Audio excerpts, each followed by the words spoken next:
Qanaqa qilyapti bu nimaga? Nima bo'ldi? Men qattanligimni qattan bilyapti bu oydan beri. Nodir aka, haligacha yosh bolasizda. Siz unga ko'p rasm tashlaysizmi? Yo'q, u menga rasm tashlab turadi. Ana, aytdim-ku. Mana bitta rasm orqali qayerda yurganini bilib olsangiz bo'ladi. Qanaqa borgan borgan? Mayli, hozir ketaman. Mana qarang, internetdan любой rasmni topib, ссылкасini kopiya qilasiz. Keyin shu saytga kirib, ссылкасini yoqib, собирать GPS данные funksiyasini yoqib qo'yasiz va oxirida tayyor bo'lgan havolani kerakli odamga tashlab qo'yasiz.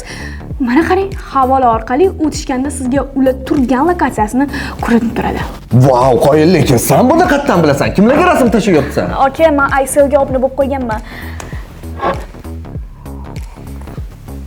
Siz ham Ayselga obuna bo'ling. Undan ham zo'r lifehacklarni o'rgatamiz. Aysel, keling, ilojini qilamiz.